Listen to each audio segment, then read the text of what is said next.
Hello students, welcome to my channel. तो March April 2018 के TY BCom statistics के paper का आज का अपना सेकेंड क्वेश्चन और सेकेंड पार्ट रहेगा। ओके, इस वीडियो में हम क्वेश्चन नंबर 2 करने वाले हैं। तो चलिए शुरू करते हैं क्वेश्चन नंबर 2।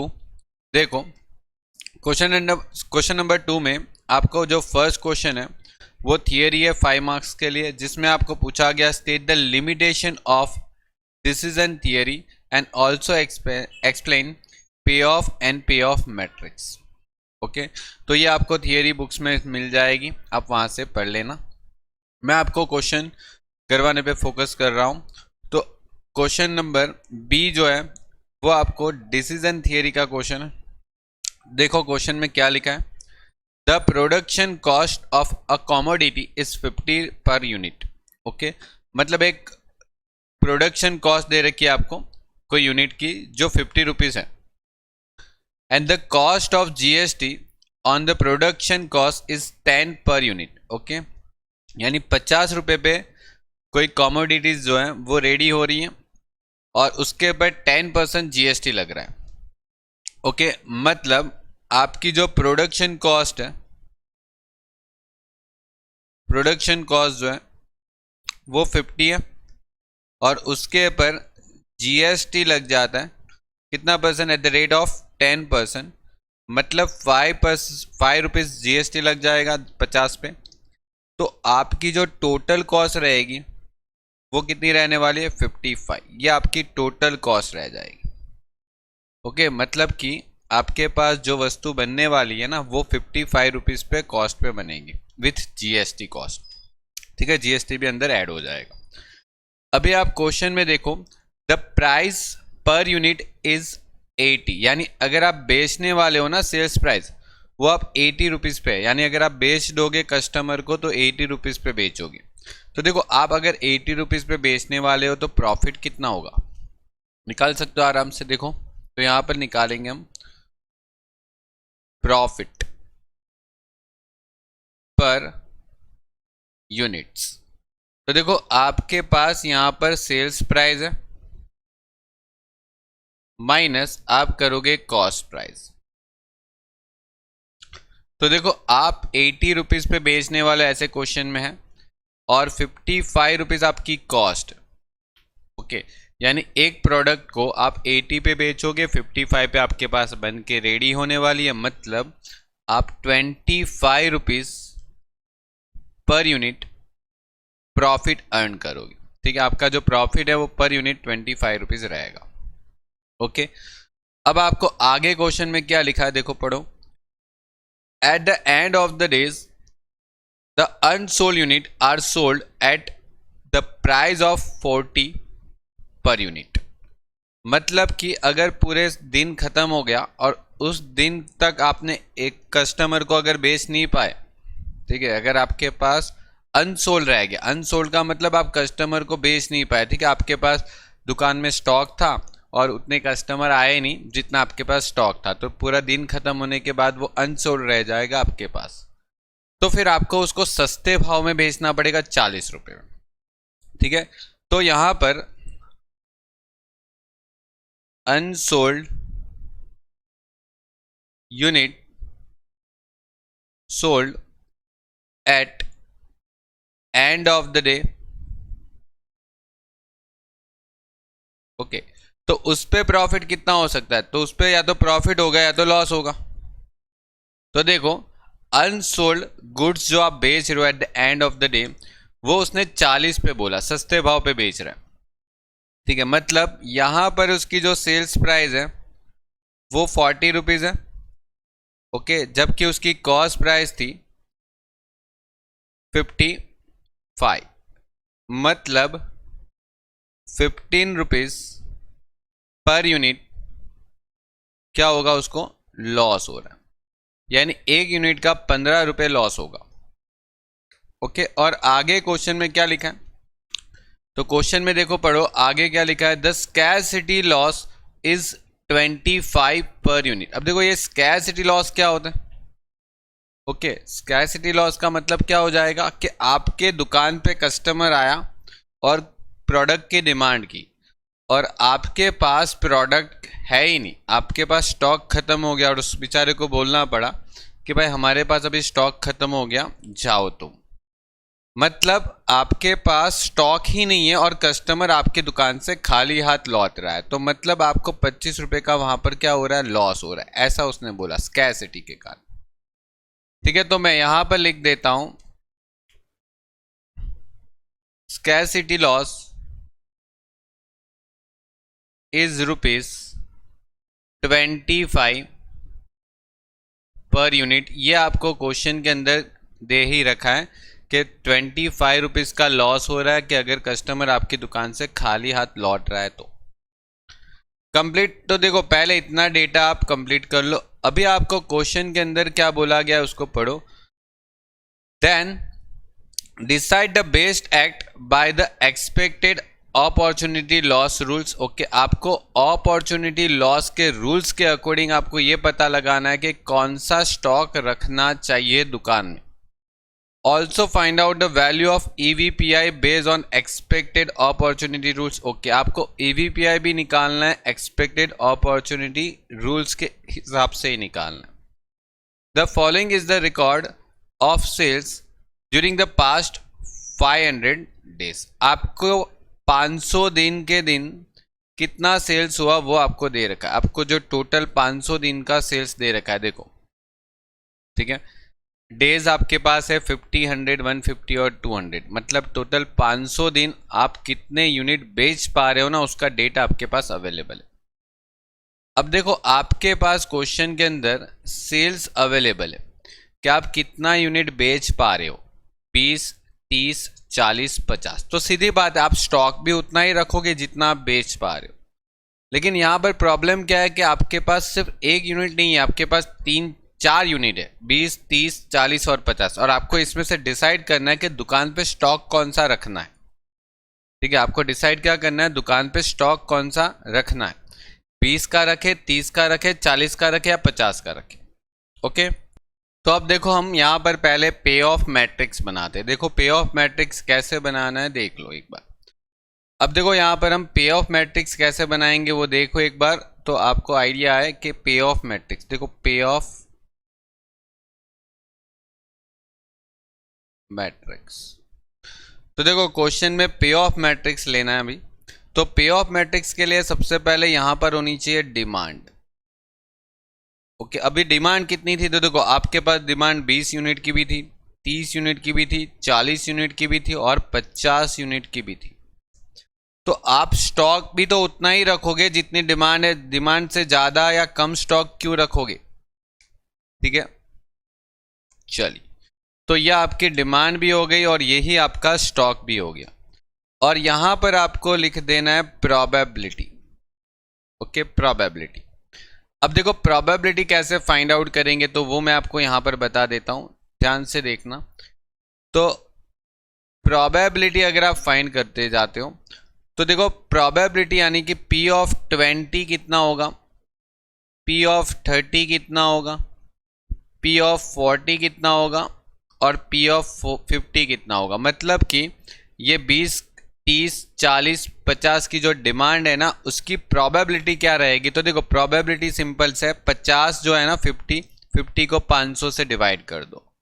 आप सबको टोटल अमाउंट से डिवाइड कर लो, 50 को 500 से।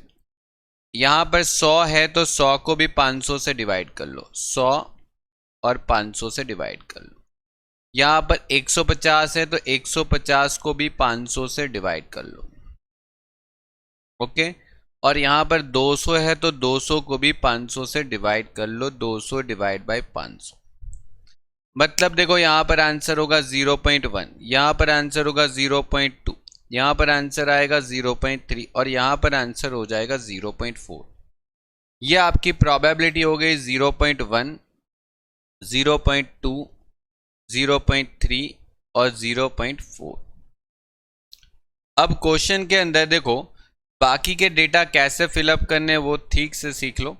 आपको सबसे पहले 1, 2, 3 और ये 4, सबसे पहले ये 4 बॉक्स में डेटा फिलअप कर दो। ठीक है, बड़ा इजी रहेगा ये 4 बॉक्स में डेटा फिलअप करना, क्योंकि देखो आप 1 यूनिट बेचोगे तो कितना प्रॉफिट हो रहा है, 25 रुपए का, 25 रुपीज़ का प्रॉफिट हो रहा है 1 यूनिट पे।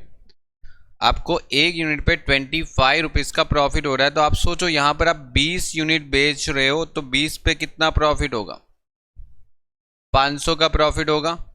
यहाँ पर आप देखो 30 यूनिट बेच रहे हो तो 30 पे कितना प्रॉफिट होगा, 25 रुपए के हिसाब से 750। अगर आप यहाँ पर 40 यूनिट बेच रहे हो, 40 इंटू 25 करोगे तो यहाँ पर 1000 रुपये का प्रॉफिट होगा। और यहाँ पर आप 50 यूनिट्स बेच रहे हो तो 50 इंटू 25 करोगे तो मतलब यहाँ पे 1250 का प्रॉफिट होगा। तो सबसे पहले इतना अमाउंट को फिलअप कर दो, ठीक है।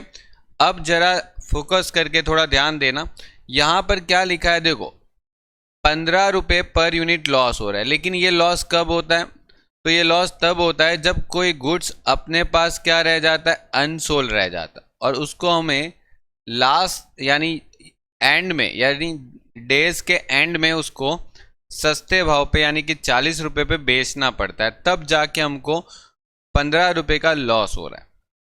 तो देखो यहाँ पर अगर आप देखते हो ना, तो जितना अगर आप नीचे चलते जाते हो ना, वहाँ पर आपके पास एक स्टेप जैसे आप आगे बढ़ोगे वैसे आपके पास 10 यूनिट्स जो है ना वो अनसोल्ड रह जाएंगे, अनसोल्ड, ठीक है। यहाँ पर भी देखो 10 यूनिट्स अनसोल्ड रह जाएंगे और यहाँ पर एक और 10 यूनिट्स अनसोल्ड रह जाएंगे। आप जितना नीचे जाओगे उतना अनसोल्ड यूनिट्स आपके पास बढ़ते जाएंगे, बिकॉज देखो यहाँ पर क्या हो रहा है, आप 30 का स्टॉक रखते हो लेकिन यहाँ पर आपके पास कस्टमर सिर्फ 20 ही आ रहे, ठीक है।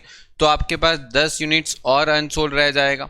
यहाँ पर आपके पास 40 यूनिट्स का स्टॉक रखते हो और यहाँ पर आपके पास डिमांड कितनी है, 20 की है, तो 40 में से 20 अगर बेच दोगे तो बाकी और 20 बच जाएगा, तो और 10 यूनिट आपका बढ़ गया अनसोल्ड, ठीक है। ऊपर से ऊपर के कंपेयर में 30 के कंपेयर में और 10 बढ़ जाएगा अनसोल्ड। आप और नीचे आओगे, जैसे कि यहाँ पर स्टॉक 50 का था, आप 20 कस्टमर को बेचोगे मतलब 30 यूनिट्स का अनसोल्ड और बच जाएगा, मतलब ऊपर के कंपेयर में 40 के कंपेयर में आपके पास 10 यूनिट और अनसोल्ड रह जाएगा, ठीक है। मतलब देखो ये क्वेश्चन को क्या करना है आपको, हर बार आपके पास 10-10 यूनिट का, यहाँ पर लिखेंगे total loss for every 10 units of unsold. कितना रहेगा, देखो 10 यूनिट्स अगर अनसोल्ड रहते हैं और 1 यूनिट का अनसोल्ड का लॉस कितना हो रहा है, 15 रुपये, मतलब आपको 150 का हर बार लॉस होता जाएगा, ठीक है।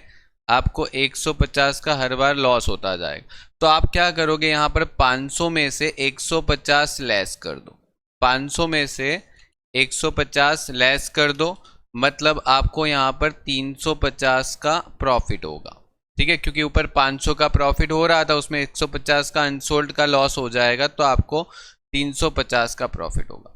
यहाँ पर और 150 माइनस कर दो तो आपका आंसर आ जाएगा यहाँ पर 200, ठीक है। तो ये 200 जो है वो आपका प्रॉफिट हो गया, और 150 माइनस कर दो तो आपका प्रॉफिट रह जाएगा यहाँ पर 50, ठीक है। मतलब आप हर बार 150 जो है वो माइनस करते आओ। अब देखो यहाँ पर 750 जो है ना, 750 में से 150 लेस कर दो तो आपको आंसर मिलेगा 600, और माइनस करो तो आंसर आएगा 450, ठीक है। हर बार 150 माइनस करते जाओ, और 1000 में से 150 माइनस कर दो तो आपको यहाँ पर 850 का प्रॉफिट होगा, ठीक है। तो ये आपका हो गया अनसोल्ड के लॉस के साथ का पे ऑफ मैट्रिक्स। अब देखो बाकी के जो बॉक्सेस है वो कैसे फिलअप करने, तो बाकी के बॉक्सेस में क्या होगा, स्कैरसिटी होगी, स्कैरसिटी लॉस होगा। क्यों स्कैरसिटी, तो देखो वो भी मैं समझा देता हूं। देखो अगर आपके पास दुकान में यहाँ पर 20 स्टॉक है, आपके पास दुकान में 20 का स्टॉक है, कस्टमर आ गए यहाँ पर 30, तो कैसे बेचोगे, जब आपके दुकान में स्टॉक ही 20 का है तो कैसे बेचोगे 30 लोगों को? ठीक है, 30 लोगों को कैसे बेच पाओगे? बिल्कुल नहीं बेच पाओगे। तो यहाँ पर इस सिचुएशन में क्या होगा, हर बार 10-10 यूनिट आपके क्या हो जाएंगे, स्कैरसिटी बनती जाएगी। जैसे यहाँ पर 10 यूनिट का स्कैरसिटी होगा, यहाँ पर भी 10 यूनिट का और स्कैरसिटी बढ़ेगा, और यहाँ पर 10 यूनिट से और स्कैरसिटी बढ़ जाएगा। ठीक है, स्कैरसिटी का मतलब हो जाएगा आपके पास बेचने के लिए स्टॉक ही नहीं है, कस्टमर तो आ रहा है, तो मतलब यहां पर स्कैरसिटी लॉस यानी total loss due to scarcity for every 10 units. हर 10 यूनिट पे आपको कितना लॉस होगा स्कैरसिटी का? तो देखो एक यूनिट पे कितना हो रहा था, एक यूनिट पे कितना हो रहा था स्कैरसिटी लॉस, 25 रुपये, 25 रुपीज़। तो यहाँ पर सोचो 10 यूनिट पे कितने का लॉस होगा स्कैरसिटी का, 250। मतलब यहाँ पर 250 का टोटल लॉस होगा, ठीक है, स्कैरसिटी के कारण। तो आप क्या करोगे, आप यहाँ पर 500 में से 250 माइनस करोगे।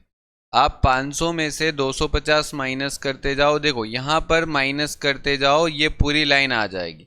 500 में से 250 माइनस करो, 250 आ गया, वापस 500 में से 250 माइनस करो, 0 आ गया, और यहाँ पर वापस 250 माइनस करो तो 250 का लॉस आ जाएगा। ठीक है, आपको क्या करना है, हर बार 250 250 250 एक एक बार करके माइनस करते जाना।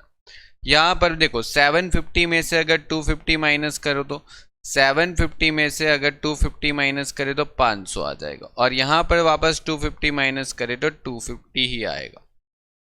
यहाँ पर वापस 250 माइनस करूँ तो 750 आ जाएगा। हो गया, तो देखो ये आपका पूरा डेटा फिलअप हो गया कंप्लीट।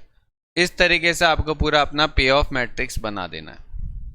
ओके, अब मैं बाकी के डेटा को यहाँ पर इरेज कर देता हूँ ताकि अपना पे ऑफ मैट्रिक्स थोड़ा अच्छे से दिख पाए। देखो ये आपका पे ऑफ मैट्रिक्स हो गया। ठीक है, अब हमें आगे क्वेश्चन में क्या करना है, तो देखो क्वेश्चन में उसने क्या बोला है, अपॉर्चुनिटी लॉस टेबल से बनाओ। ठीक है, अपॉर्चुनिटी लॉस रूल्स के हिसाब से हमें क्वेश्चन को करना है। तो सबसे पहले वापस ये टेबल को बना देंगे, यहाँ पर बनाएंगे अपॉर्चुनिटी लॉस टेबल। अब देखो अपॉर्चुनिटी लॉस टेबल में फिर से आप लिख दोगे यहां पर डिमांड। ओके, डिमांड जो है उसके बाद आपके पास 20 की डिमांड है, 30 की डिमांड है, 40 की भी है, और 50 की डिमांड। हो गया, फिर उसके बाद आपके पास स्टॉक है, तो स्टॉक भी तो वही था क्वेश्चन के अंदर, 20, 30, 40 और 50 का। अब देखो करना क्या है, तो आपको क्या करना है, अपॉर्चुनिटी लॉस का टेबल बनाना है। तो आपको यहां पर ये वाला जो बॉक्स, ठीक है, उसमें से मैक्सिमम अमाउंट ढूंढनी है। मैक्सिमम अमाउंट आपकी कौन सी है, तो 500 है। तो 500 में से सबको माइनस कर दो। ठीक है, 500 में से 500 माइनस करोगे तो यहां पर क्या आंसर आने वाला, 0। फिर आप देखो 500 में से नीचे 350 है, तो 500 में से 350 माइनस करोगे तो क्या आने वाला है, 150 यानी 150 आ जाएगा। ठीक है, फिर वापस माइनस करोगे तो 300 आ जाएगा, और वापस माइनस करोगे तो 450 आ जाएगा। ठीक है, मतलब आपको यहां पर पूरा कॉलम वाइज मैक्सिमम अमाउंट ढूंढनी है, डिमांड वाइज। तो हर एक डिमांड में से मैक्सिमम अमाउंट ढूंढ के उसको माइनस कर दो और आपका आंसर आ जाएगा फर्स्ट लाइन का। अब दूसरी लाइन, अब देखो यहाँ पर वापस ये वाली लाइन में सबसे मैक्सिमम अमाउंट कौन सी है, तो 750। तो 750 सब में से माइनस करते जाएंगे। 750 में से अगर 600 माइनस करो, 450 माइनस करो, और ऊपर 250 माइनस करो। ठीक है, तो आपको देखो यहाँ पर 500 मिल जाएगा, यहाँ पर 0, यहाँ पर 150 और यहाँ पर 300। ठीक है, चलिए आगे बढ़े। तो और देखो यहाँ पर इस वाली वैल्यू में से आप सबको माइनस करते जाओ, इसमें से मैक्सिमम वैल्यू निकालो तो 1000 है। अब 1000 को सब में से माइनस करो, देखो 1000 में से 0 माइनस करोगे तो 1000 आएगा। ठीक है, फिर यहाँ पर 1000 में से 500 माइनस करने पे 500 ही आएगा। 1000 में से 1000 माइनस करो 0, और फिर 1000 में से 850 माइनस करोगे तो 150 आ जाए। हो गया। अब आगे लास्ट वाली जो लाइन है उसमें चेक करो, यहां पर आप सबसे मैक्सिमम अमाउंट कौन सी है, तो देखो सबसे मैक्सिमम अमाउंट है 1250। 1250। अब 1250 में से ऊपर की सभी अमाउंट को माइनस करते जाओ। ठीक है, तो सभी अमाउंट को जैसे आप माइनस करते जाओगे तो यहाँ पर 0 आएगा, यहाँ पर 500, यहाँ पर 1000 और यहाँ पर 1500। ठीक है, तो ये जो आपका टेबल बन गया वो आपका अपॉर्चुनिटी लॉस टेबल बन गया। ठीक है, अब अपॉर्चुनिटी लॉस टेबल में यहाँ पर आपको प्रोबेबिलिटी लिख देनी है जो आपके पास थी 0.1, 0.2, 0.3 और 0.4। ये आपकी प्रोबेबिलिटी की वैल्यू आ गई थी। ठीक है, हमने ऊपर प्रोबेबिलिटी फाइंड आउट करके रखी। अब क्या करना है, अब आपको एक्सपेक्टेड अपॉर्चुनिटी लॉस निकालना है, EOL। ठीक है, और EOL किसका निकालोगे, सबसे पहले 20 का, फिर वापस EOL निकालोगे किसका, 30 का, वापस EOL निकालोगे 40 का, और फिर से वापस EOL निकालोगे 50 का। अब ये कैसे निकालना है, तो देखो ये सभी जो आपके पास डेटा आया ना, ये फर्स्ट जो लाइन आई थी, ये पहली लाइन के जो अमाउंट है उसको सबको प्रोबेबिलिटी से मल्टीपल कर दो, सबको प्रोबेबिलिटी से मल्टीपल कर दो। ठीक है, जैसे देखो पहली वैल्यू थी 0, तो 0 को उसकी प्रोबेबिलिटी से मल्टीपल करो 0.1, फिर प्लस करके 500 को उसकी प्रोबेबिलिटी से मल्टीपल करो 0.2, फिर 1000 को उसकी प्रोबेबिलिटी से मल्टीपल करो 0.3, और फिर 1500, तो 1500 को भी उसकी प्रोबेबिलिटी से मल्टीपल कर लो 0.4। ठीक है, आपका जो फाइनल आंसर होगा वो होगा यहां पर 1000। ठीक है, चेक कर लो 1000 आ रहा है कि नहीं आ रहा है। उसी तरह आपको वापस सेकेंड लाइन की जो वैल्यू है ना, ये जो सेकेंड लाइन की वैल्यू, उसको भी उसकी प्रोबेबिलिटी से मल्टीपल करना है और कुछ नहीं। जैसे कि 150 को आप 0.1 से मल्टीपल करो, 0 को 0.2 से, 500 को 0.3 से, और 1000 को 0.4 से। ठीक है, ये सबको मल्टीपल करो अपनी प्रोबेबिलिटी से, तो आपका आंसर यहां पर आ रहा है 565। उसके बाद यहां पर वापस आप करो 300 into 0.1, 150 into 0.2 plus 0 into 0.3 plus 500 into 0.4, मतलब यहाँ पर आपका आंसर आ रहा है 260। और यहाँ पर 450 into 0.1 plus 300 into 0.2 plus 150 into 0.3 और प्लस 0 इंटू 0.4, मतलब यहाँ पर आपका आंसर आ रहा है 150। ओवरऑल कंप्लीट हो गया। अब देखो यहाँ पर क्वेश्चन में आप क्या लिखोगे। ठीक है, तो यहां पर आपको ये देखना है कि सबसे कम लॉस कहां पर हो रहा है, ये लॉस है, और EOL में हम ये देखते हैं कि सबसे कम लॉस कौन सा करवा रहा है अपने को। ठीक है, तो देखो हमें 50 का स्टॉक रखने से सबसे कम लॉस हो रहा है 150। सबसे कम कहां पर आंसर आ रहा है 150, यानी 150 जो है उसका आंसर एकदम परफेक्ट आ रहा है।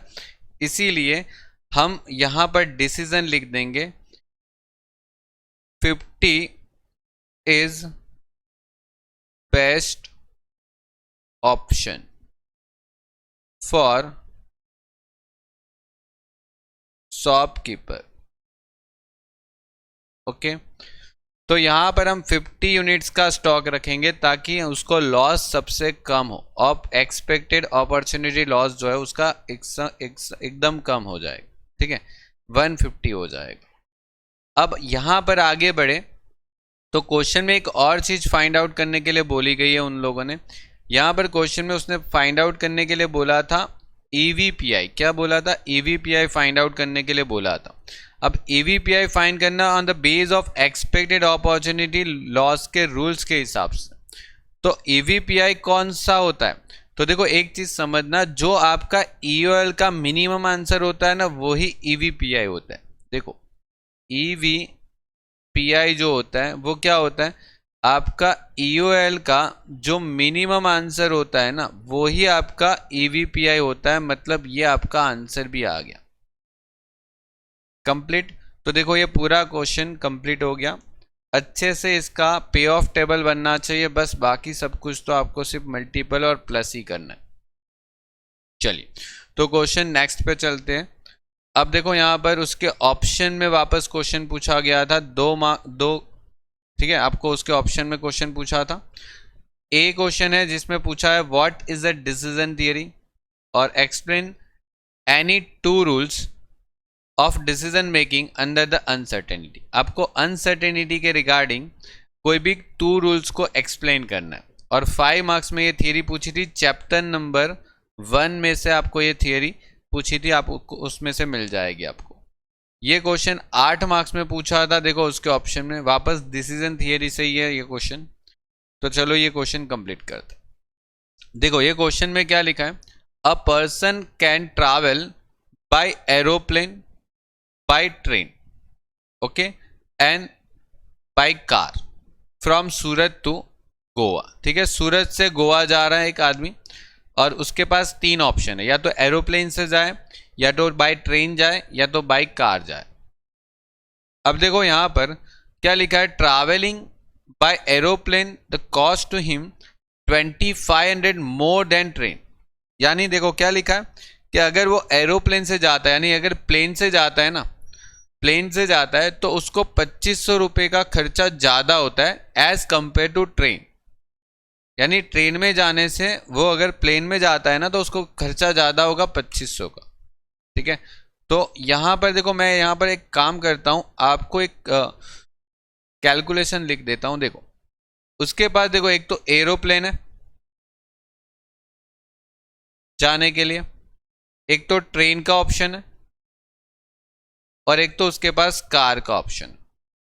अब देखो यहाँ पर क्वेश्चन में बोला क्या गया कि अगर वो एरोप्लेन में जाता है ट्रेन के कंपेयर में, अगर वो ट्रेन से कंपेयर में अगर वो एरोप्लेन से जाता है तो उसको 2500 रुपये का एक्सपेंस ज़्यादा होगा, ऐसा उसने लिखा है क्वेश्चन के अंदर। और देखो आगे क्वेश्चन को पढ़ोगे तो यहाँ पर लिखा है travelling by car cost him 1500 more than by the train.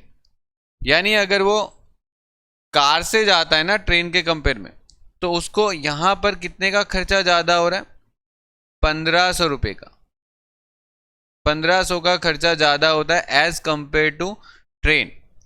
ठीक है, अगर वो कार में जाने की कोशिश करता है गोवा तो। ठीक है, तो यहाँ पर आपको पहले ये दे रखा है। फिर यहाँ पर दूसरा एक ऑप्शन है कि travelling by aeroplane save 20 hours. Okay, अगर वो एरोप्लेन से जाता है तो उसके 20 घंटे बच जाते हैं। ठीक है, वो फटाफट पहुंच जाएगा वहां पर। अगर वो कार से जाता है तो 15 आवर्स को अगर बचा लेता है। ठीक है, और travelling by car give him enjoyment worth 30 units. Train जो है उसको एंजॉयमेंट कितना दे रहे हैं, 15 यूनिट्स का, और एरोप्लेन जो है उसको सिर्फ 10 यूनिट का एंजॉयमेंट दे रही है। ठीक है, the probability of money saving, time saving and enjoyment are respectively 0.20, 0.30 and 0.50. Then construct payoff matrix. Okay, आपको पे ऑफ मैट्रिक्स बनाना है पहले तो चलो पहले तो पे ऑफ मैट्रिक्स ही बना लेते हैं।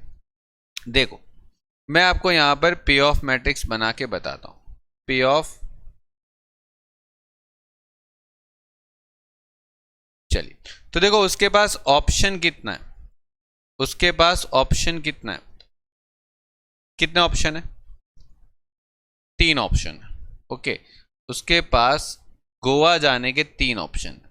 कैसे? तो एक तो बाय प्लेन जाएगा, ठीक है, एक तो बाय ट्रेन जाएगा, और एक तो बाय कार जाएगा, कार लेके जाएगा अपनी। लेकिन उसको क्या चाहिए वापस, पता है? उसको चाहिए कि टाइम भी बचे, खर्चा भी बचे, और एंजॉयमेंट भी अच्छा हो। तो देखो, आपको यहां पर मनी सेविंग की बात बोली गई है, यानी यहां पर लिख दूंगा मनी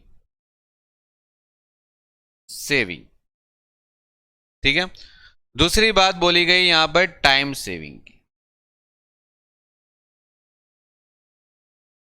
ओके, और एक बात बोली गई यहां पर एंजॉयमेंट की। और ये सब की प्रोबेबिलिटी आपको क्वेश्चन में यहां पर दे रखी है, तो मैं यहां पर लिख दूंगा प्रोबेबिलिटी।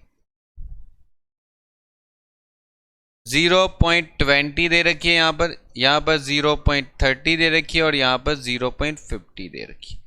ये आपको प्रोबेबिलिटी क्वेश्चन के अंदर दे रखी।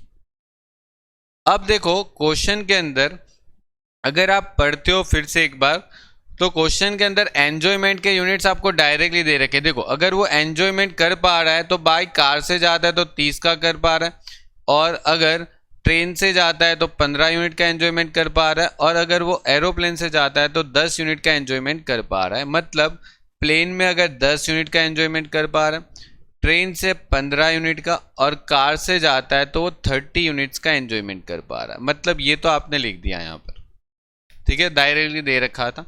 टाइम सेविंग भी देखो क्वेश्चन के अंदर डायरेक्टली आपको दे रखा है। देखो, उसने बोला कि एरोप्लेन से जाने पे उसके कितने घंटे बच जाते हैं, 20 घंटे बच जाते हैं, और अगर कार से जाता है तो वो 15 घंटे बचा लेता है अपना। तो एरोप्लेन से जाने के 20 घंटे बचा लेगा, और कार से जाने के 15 घंटे बचा लेगा, ठीक है। मतलब वो ट्रेन से जाएगा तो कोई भी बचने नहीं वाला, ठीक है, मतलब कि टाइम बचेगा ही नहीं, ठीक है। अगर वो ट्रेन से जाता है तो उसके कोई भी टाइम नहीं बचेगा, उसका टाइम नहीं बचेगा, 0। अब देखो यहां पर थोड़ा फोकस करना। आप यहां पर देखो, क्वेश्चन के अंदर है ना, आपको मनी सेविंग दे रखा है, और आपको क्वेश्चन के अंदर एक्सपेंडिचर दे रखे। 2500 रुपये ज्यादा खर्चा हो रहा है एरोप्लेन में, ऐसा बोला है, और कार में 1500 रुपये का खर्चा ज्यादा हो रहा है एज कंपेयर टू ट्रेन। लेकिन अगर आपको यही नहीं पता है कि ट्रेन में कितना खर्चा हो रहा है, एरोप्लेन में कैसे पता लगाओगे फिर? तो देखो, यहां पर कोई भी ट्रेन का एक्सपेंस एज्यूम कर लो। मैं क्या बोल रहा हूं कि ट्रेन की कोई भी टिकट एज्यूम कर लो, आप ट्रेन का कोई भी खर्चा मान लो, चलो कोई भी मान लो, एनीथिंग। ऐसा समझ लो कि ट्रेन में आपका 1000 रुपये का टिकट लग रहा है, ठीक है, गोवा जाने का 1000 रुपये का अगर टिकट लग रहा है, ये अजप्शन है, ठीक है, ये आप एज्यूम कर रहे हो। मतलब यहां पर आपका 2500 रुपये का खर्चा ज्यादा जा रहा है, मतलब यहां पर 3500, और यहां पर 1500 रुपये का खर्चा ज्यादा हो रहा है, मतलब यहां पर 2500 हुआ। आप एज्यूम कर लो, कोई भी अमाउंट एज्यूम कर लो, मैंने 1000 एज्यूम किया, आप कोई और भी अमाउंट ले सकते हो, आपका आंसर सेम आएगा, कोई अलग नहीं आने वाला। अब आपको यहां पर यह बताना है कि मनी सेविंग कितना होगा, मनी सेविंग। अब देखो, अगर आप एरोप्लेन से जाते हो तो सबसे ज्यादा खर्चा दिख रहा है, एरोप्लेन में सबसे ज्यादा खर्चा दिख रहा है, देखो 3500 उसमें सबसे ज्यादा है। तो आप क्या करोगे, एरोप्लेन में जाओगे तो 3500 में से 3500 माइनस करो 0, यानी एरोप्लेन में जाओगे तो कोई खर्चा नहीं बचने वाला, ठीक है। एरोप्लेन में जाओगे तो सबसे ज्यादा खर्चा हो रहा है वहां पर। लेकिन अगर एरोप्लेन को छोड़ के अगर आप ट्रेन में चले जाओ तो आप 2500 रुपये बचा लोगे, 2500 रुपये बचा लोगे। और एरोप्लेन में नहीं जाके अगर आप कार में जाते हो तो आप कितने रुपए बचा लोगे, 1000 रुपये बचा लोगे, ठीक है। जिसमें सबसे ज्यादा खर्चे उससे ही कंपैरिजन होती है ना, सबसे ज्यादा खर्चा एरोप्लेन का है 3500 रुपये का, तो आप 3500 के कंपेयर में अगर आप ट्रेन से जाते हो तो खर्चा बचा लेते हो, ओके, कार से जाते हो तो कितना पैसा बचा लेते हो, 1000 रुपये। मतलब यहां पर आप लिख दो 0, 2500 और 1000, ओके। अब देखो, मैंने यहां पर क्वेश्चन के अंदर आपको 1000 रुपये एज्यूम करके करवाया, आप कुछ और भी एज्यूम कर लो, यहां पर चलेगा। ठीक है, ये जो टिकट है वो कोई भी अजप्शन ले सकते हो। ओके, आप कोई भी अमाउंट एज्यूम कर लो, आपका मनी सेविंग तो यही आने वाला है डेफिनेट। ओके, अब आपको क्वेश्चन में क्या पूछा, पे ऑफ टेबल तो बन गया। State the best act bye EMV rule, EMV के रूल्स के हिसाब से आपको बेस्ट एक्ट बताना है। चलिए तो ये बता देते ईएमवी के हिसाब से बेस्ट एक्ट कौन सा है। तो देखो ईएमवी निकालेंगे, ईएमवी किसकी, प्लेन की, ईएमवी निकाल लेंगे ट्रेन की, और यहां पर ईएमवी निकाल लेंगे कार की। ओके, तो देखो सबकी ईएमवी निकालेंगे तो मतलब कि सबको यहां से उसकी प्रोबेबिलिटी से मल्टीपल करेंगे, मतलब 0 को 0.20 से प्लस 20 को 0.30 से और 10 को 0.50 से।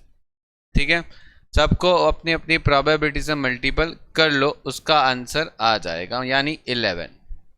यहां पर 2500 into 0.20 plus 0 into 0.30 plus 15 into 0.50, क्या आंसर आएगा यहाँ पर? यहाँ पर आंसर आएगा 507.5। और फाइनली यहाँ पर 1000 into 0.20 plus 15 into 0.30 plus 30 into 0.50, मतलब यहाँ पर आंसर कितना आ रहा है 219.5। ओके, मतलब देखो यहाँ पर किस में जाने से उसको सबसे, देखो ईएमवी आए ना तो आपको मैक्सिमम देखना है, मैक्सिमम कहाँ पर सबसे ज़्यादा फायदा हो रहा है वो ईएमवी में देखेंगे। और ईओएल पूछा तो सबसे कम कहाँ पर हो रहा है वो, क्योंकि ईओएल जो होता है वो लॉस बताता है, ईएमवी जो है वो प्रॉफिट बताता है। तो यहाँ पर लिखेंगे train is the best option. Okay, train हमारे पास जो है वो बेस्ट ऑप्शन है गोवा जाने के लिए, क्योंकि वो सबसे ज़्यादा अपने को फ़ायदा करवा रही है 507.5 का। क्लियर, आगे बढ़े तो देखो क्वेश्चन में एक और चीज़ भी फाइंड आउट करनी है, वो भूलना मत। देखो यहाँ पर बोला गया expected value of perfect information, जिसको हम ईवीपीआई बोलते हैं। क्या बोलेंगे? EVPI, expected value of perfect information. तो देखो यहाँ पर अगर ईवीपीआई निकालना है तो सबसे पहले ईपीपीआई निकालना पड़ेगा, यानी expected P of perfect information, expected P of perfect information, ये आपको पहले निकालना है। तो ये निकालने के लिए आपको क्या करना है, तो यहाँ पर आपको प्रोबेबिलिटी से उसकी मैक्सिमम एक्सआई को मल्टीप्लाई करना है और फिर उसका टोटल करना है। मतलब देखो मैं बताता हूँ, यहाँ पर देखो प्रोबेबिलिटी कितनी है 0.20, यहाँ पर प्रोबेबिलिटी कितनी है 0.30, यहाँ पर प्रोबेबिलिटी कितनी है 0.50। तो पहले प्रोबेबिलिटी लिख दो, देखो 0.20 फिर 0.30 फिर 0.50 लिख दी। अब आप क्या करो, ये सभी प्रोबेबिलिटी के अंदर देखो कि ये प्रोबेबिलिटी की सबसे मैक्सिमम वैल्यू कौन सी है। देखो यहाँ पर इसकी सबसे मैक्सिमम वैल्यू कौन सी इस प्रोबेबिलिटी के अंदर, 2500।